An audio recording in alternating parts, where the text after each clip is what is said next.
Hello everyone, आप देख रहे हैं चैनल इग्नू इन्फो।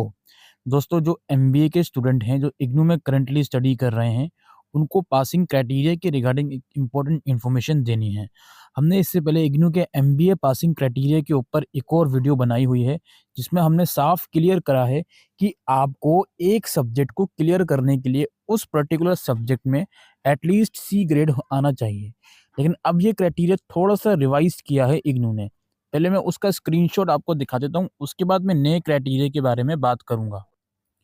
ये आप लोग देख सकते हो, उस वीडियो का स्क्रीनशॉट है, जहाँ पर ये लिखा गया है कि successfully qualifying a course, a student will have to obtain at least C grade in both continuous and term and examination, and also the overall average grade should be at least C for the successful completion of the course।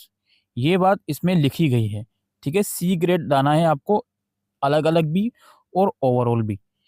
ठीक है, अब मैं आपको जो latest यहाँ पे updates IGNOU की तरफ से निकल के आ रही है, हालांकि ये अपडेट्स कुछ लेटेस्ट नहीं है, बट ये रिवाइज करी है इग्नू ने पिछले एक दो सेशन से। इसमें आप लोग ये देखो, for successful qualifying a course, a student will have to obtain at least D grade in both continuous and term and examination, and also the overall average grade should be at least C grade for the successful completion of that course. यानी कि इसका मतलब ये है कि आपने अगर theory examination में आपका डी ग्रेड भी आया है, लेकिन ओवरऑल आपका सी ग्रेड है, तो आप इसमें पास माने जाओगे।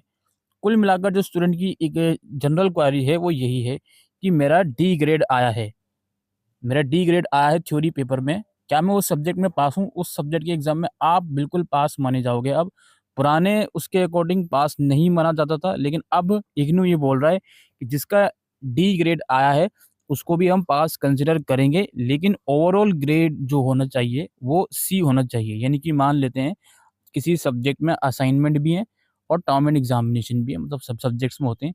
टर्म एंड एग्जामिनेशन में आपका डी आ गया, तो कोशिश करिए असाइनमेंट अच्छे से अच्छा बनाइए।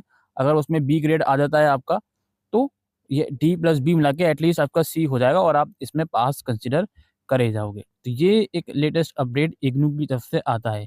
और यहाँ पे एक चीज़ और आपको बतानी है, जो आपका ग्रेड कार्ड होता है जिसमें असाइनमेंट के मार्क्स और टर्म एंड एग्जामिनेशन के मार्क्स लिखे रहते हैं, और यहाँ पे रिजल्ट का स्टेटस लिखा रहता है कंप्लीटेड या नॉट कंप्लीटेड।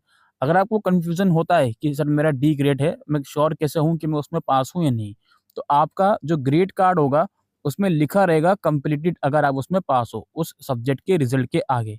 कंडीशन ये है कि उस सब्जेक्ट के सारे कंपोनेंट के रिजल्ट, सारे कंपोनेंट के ग्रेड्स आपके ग्रेड कार्ड में शो होने चाहिए, तभी आप कंसिडर करो कि कंप्लीटेड या नॉट कंप्लीटेड का क्या मतलब है। ठीक है, तो ये एक नया अपडेट था कि भाई डी ग्रेड जिसका आया है टर्म एंड एग्जामिनेशन में, उसको पास कंसिडर किया जाएगा।